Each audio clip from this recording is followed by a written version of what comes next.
Hello, Deli Team listeners. This is Kiera, and I hope you guys are just having such a great day. It's podcasting day, and I am so happy to be here with you. Every day for you probably is podcast day. I know I get to hang out with you guys Tuesday, Wednesday, Thursday, and I hope you guys are just truly loving it.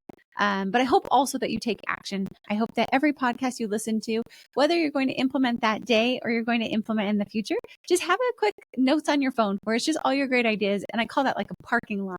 And then every quarter, bring out the ideas, clump them together, and then figure out one or two that you'll implement that quarter. I think that's a great way to take your podcast and turn them in from just passive listening, which, hey, I'm happy you're here passively with me. But I also want you guys to make sure everything is turning into a tactical. So again, this is why I think it's really important to just have a running list, make sure that you guys are implementing them, because it can feel good to be busy, quote unquote, educating our minds, but it feels even better to execute on that education. So I'm just here to encourage you guys, please, please, please make a list, put it in every quarter, review the list of items, and then be sure that you're actually executing on them. Now, if there's something right away, like you've heard of an incredible guest that's been on here, go take action right away, because a lot of those things can be done quickly, easily, and effectively. But for all the ideas, like today, I've got a fun idea for you. When you hear these great ideas, I do it with books, I do it with podcasts, and then I just bring it forward every quarter. I think that's a great way for you guys to execute and implement rather than just absorb and maybe get in the overwhelm or the forget. So also, when in doubt, remember that thedentallyteam.com, you can click on our podcast page at any time. Any topic you want more information on, be sure to go search it. We have over 800 episodes. I think we're rearing into the 900s pretty soon. So be sure there's tons of resources there, and any podcast we've ever done within that topic. So if it's scheduling, if it's billing, if it's AR, if it's collections, if it's management, anything you can think of, profitability, any of those things, be sure to just quickly search that and it'll pull up every single topic, morning huddles, you name it. So there should be a wealth of knowledge for you. And hopefully we're able to just go back in the archives, cancellations, you name it, hiring, all those different pieces. So hopefully that's a really easy way for you guys to go back whenever there's a problem. So I say keep ChatGPT open and keep the podcast open, because then you can really grab them in any meetings. Make sure you snag those, share them with your team. I try to keep these short, quick, tactical for you. And as always, thanks for just being a part of our Dentally Team podcast family.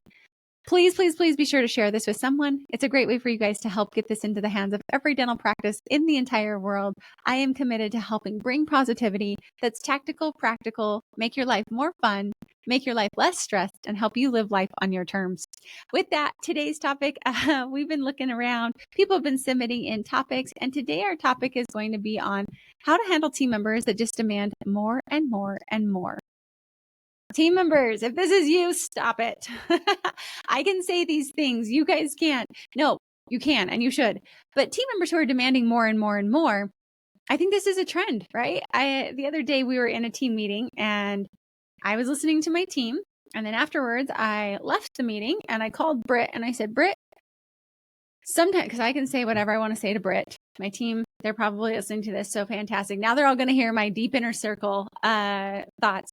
But I said, Britt, sometimes as an employer, it feels like I give and give and give and give and give and give. Like, when is it ever enough? And Britt said, Kiera, I don't think there ever is enough. I think it's making sure that you're giving because you want to and not feeling like you have to. And I thought that was a good perspective for me, because I'm doing these things almost in a way of leverage, if you will. So I'm going to give you this and I'm going to expect this. And that's kind of like horse trading. It's kind of like no marriage feels good that way. No friendship feels good that way. That's where resentment truly does build.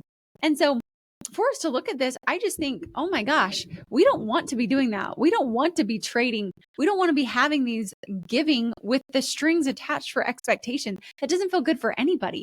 And so on there, let's look to see, why are we giving these things? And are we giving because we feel like we should, or are we giving because we want to? Again, two different models, and it's going to make you feel good or it's going to make you not feel good.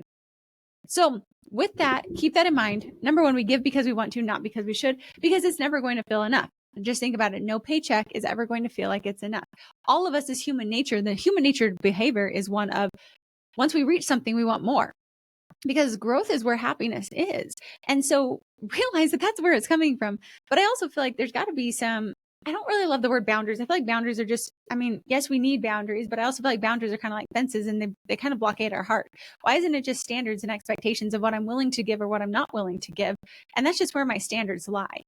For team members, I think a good way is we've also just got to manage expectations. Oftentimes when they're demanding more and more and more, number one, I would pray that they're never demanding. And if they are demanding, I might consider that they need a different job. Second thing is if people are expecting or they're wanting, like, great, look at it from a space of they're growing, they want to keep growing and evolving, and we just need to clear up expectations. And so a team member who wants more and more and more, I would look to see is it clear? So if we're coming in for pay, there's easy ways, and we have this within our consulting of tiers for every single position. So for dental assistants, what's our basic? So our beginner, our medium, and our advanced position, and what's the pay associated, and what are the duties associated with each of those? I love this. This is part of our consulting, and it's something we built. You guys can build it on your own as well. You can reach out hello@thedentalateam.com and we can give you a sample of it. But I think it's something where when you have a tier, and we always tell them our goal is to always be paying you guys within the 90th percentile in our area. And so once a year, set a reminder to go check Indeed, go check the job posting boards, and just see what is the cost within your area. And then commit to being able to pay and afford that. Every year I look at the projections. Every year I look at the cost of living. Every year I'm looking to see what I need to give my team for raises. And that's because I do want to pay my team in the 90th percentile. I'm probably not going to be 100%. There's some desperate offices out there that are probably going to pay higher than I'm willing to pay, and I'm okay with that. If they want to go, there's probably a reason that office is hiring for that amount. They probably are not the ideal place, and that's okay. But I do want to be in the 90th percentile. And so just know every year, and let your team know this, we are always going to make sure that we're taking care of you, but this is where it is going to max out. So that way, again, they know the rules of the game, and then they can play accordingly. So getting those tiers in place, rolling it out to your team, getting clear expectations, it also helps them see their growth plan of what they need to do to develop themselves as well. And I'm not here to give them that path. If you want to grow and evolve, you need to take it upon yourself on our one-on-ones. Here's the growth path. This is what it's going to be. Take it on. And then your definition of complete versus my definition, we can come to the table and we can discuss that.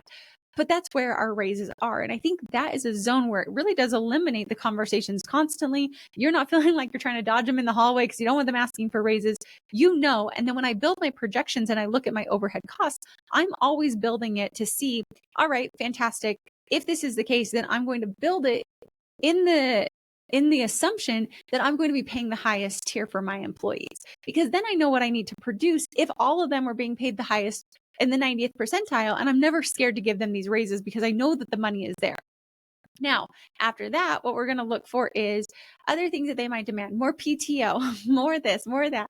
Like, everyone is always going to ask for more unless we've got the expectations clear. So for us, we have it set of like, when do they raise in PTO? What are those? And for us, it's like year 1, year 2, year 3, year 4, year 5. I'm a traveling company, so of course we're going to have a lot more PTO in there. I need to, like, that's something that our team is very obsessed with, and it doesn't hurt us because they're going to take care of their clients, and I want them to go and take time off as well. So on that, but there is the tiers of when it is. There's the tiers of when they'll get the raises, benefits. So for me, it did not make sense as a company to bring 401k in for about 3 years in our business for some of the tax implications for me as a business owner. So I told my team 401k is not going to be here until this point. At this point, 401k will come, and everybody who's been here for at least a year will be eligible. But I at least had a deadline of when it was. Now, if I don't know, I'll let them know, hey, I'm going to chat with my CPA. I'll get back to you guys by the end of next quarter or 2 quarters from now, and I'll have an answer on that, just so that way I follow back up with you. So just the more clarity you can give your team, the less they're going to be demanding more, because it's clear. These are the holidays that we give off. And then you can always surprise and delight. Like, I was noticing, I felt like there might be a trend of burnout. And I think that burnout is something that's very popular right now. I think it's kind of, I don't know. I feel like we went from COVID and then we went into warp speed, and people are now just feeling that burn. And so I was noticing, and mental health, I just think, is becoming something that's more and more prevalent within our lives. And so I thought about, how can I proactively be ahead of this? And again, I don't want to give more and more, but we were talking, and like the ideas get thrown out. Do we like close out Friday? Do we close out different days? But remember, like, whatever I roll out, I have to be okay with that decision long term. And so we decided that we would try out giving a half day once a month on a Friday.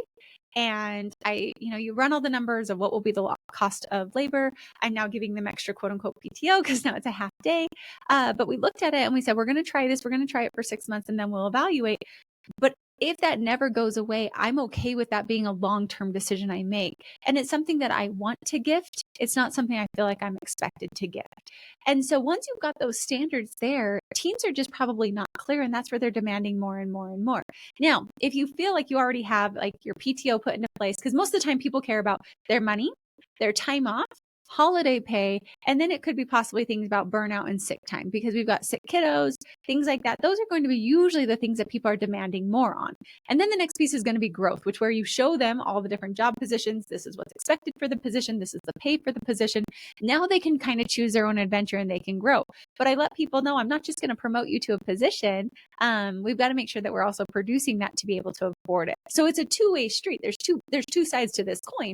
But then let's say you feel like, Kiera, I've done all these things. I have it in place. They've got their growth plans ahead of them. And I just still feel like they keep coming to me. Are you okay to just say no? Yeah, that was a silence after. Because I think so often we're not willing to be confident in what we've put together for people. If you feel like you put together an incredible offer, amazing. That's what it is. And be okay with that. Or you can be like, you know, that's a great idea. I'll consider adding that in for next year. And then follow up. People just don't like it sitting out. Like as a team member, I hated my raises sitting out because I never knew what was going to happen. If I knew, then I know the rules of the game. I can make decisions better. That's something else to consider of like, when are we going to be adding in XYZ? Or what about this policy? For me, I say, awesome. I love that. I put it on a list and I create a protocol within the next quarter and we roll it out. Sometimes the answer is no. And sometimes the answer is, that's a great idea. This is what I could offer. I know our team was after me for healthcare. And I was like, guys, as a small business, the reality is, and I was really truthful with them. The reality is for me to add in healthcare, I want to do it. As an employer, I want you guys to be taken care of. Like I truly do. But as a business owner, I have to look at what's the best interest of the business. And I can actually hire more people for the cost of what healthcare will cost us to bring into the company. But at the same time, what is a middle ground? A middle ground is a health stipend. And that's something that I can add in, whether you have health insurance or don't. I can add in a monthly health stipend and I can feel good about that for you. And so for that, I think, again, say no, be upfront, let people know their growth path. And that usually will curb this expectation of the demand for wanting more and more and more. We just need to set clear expectations. Frustration only occurs when expectations are missed.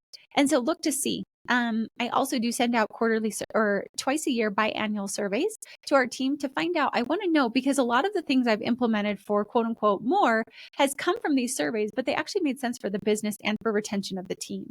And so I'm not always going to say yes. And I think my team knowing I'm not always going to say yes is a good standard to have. It's a good way to go because now they know when Kiera says yes, fantastic, we're going to do it. But there's also going to be ideas that are just ideas. And there's also going to be times that they say no. All of those are okay. But I think that also becomes a culture.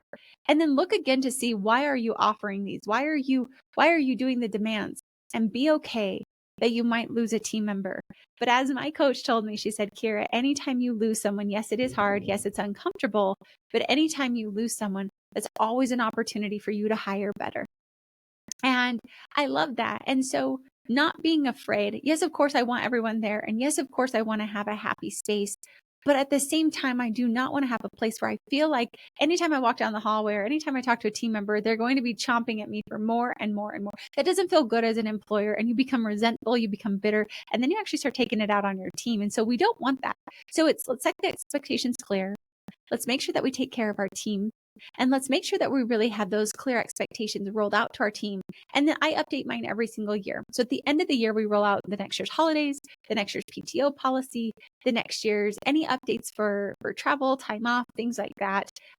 If there's a health stipend, and we just look at it. And then before I go into that meeting, I am looking at inflation. I'm looking at the costs. I'm looking at the business. And then I'm looking to see, all right, if this is what the team I want to give and what I feel like is fair to be in that 90th percentile, what does the business need to do to be able to support that? And then I'm able to set my goals based on that. So that's how you handle a team member who's just demanding more and more. But remember, if they're demanding and there's no appreciation, maybe it's time to find somebody else. And that's okay, because my culture is that it's a culture of gratitude and grace, and that we are grateful for what we've been given and that we show that appreciation. And then as an employers, have fun, surprising and delighting. Maybe do a bonus here and there. Maybe do gift cards. Maybe do a fun shopping spree. Maybe do a quick 15-minute, whatever it is. But do it because you want to, and make sure it's within the confines of the budgets of the business. And that's going to make you feel less stressed, more at ease. And if we can help with this, because sometimes you just need a little bit of support. Like I said, I go to my coach and she helps me realize, like, yes, this is something to do. Or she can talk. I call her and I'm like, hey, I feel like I'm going to just rip into my team and everyone's going to be gone tomorrow. And so talk me off this ledge and help me understand what is in the best interest of the business, because my judgment's cloudy right now. And I think as business owners, when we can realize that, and as office managers, when we can realize our judgment might be cloudy, and having a coach to bounce those ideas off of, it really can help you then make ultimately the best decision for the business. When you're too cloudy, step back, gain some perspective. So that way you're ultimately handling yourself and navigating in the way that you feel confident about and that you feel really represents who you are as a person. If we can help with that, reach out, hello@thedentallyteam.com. Go to our website, book a call. It's quick, it's short, it's easy. You just see if you're a good fit. It doesn't have to be hard, and I'm happy to help you. Or join us every Friday, 8:30 a.m. Pacific, 11:30 Eastern. Come and listen, find out what Dentally Team's about, and see if it'd be a good fit for you. We try to make it very easy for you, so you don't have to stress. You don't even have to book a call. You can just join us every single Friday, 8:30 a.m., 11 Pacific, 11:30 Eastern, and just come find out. See if it's a good fit for you. But do not be shackled to your team. Only give if it feels good to you, and realize it's okay, because the people who want to be with you will be there with you. And you don't always have to say yes to make people happy. My mom has a beautiful quote on her fridge, and she said, parents who are afraid to put their foot down have children who walk on their toes. And I think about that with teams. Owners who are afraid to have standards and to have expectations and to have protocols and to give the clarity to their team will have team members who keep asking for more and more and more. Be okay to say no. Be okay to have those standards. Feel good about what you're offering. Always be generous, but make sure it's within the confines of your business. And with that, thanks for listening, and I'll catch you next time on the Dentally Team podcast.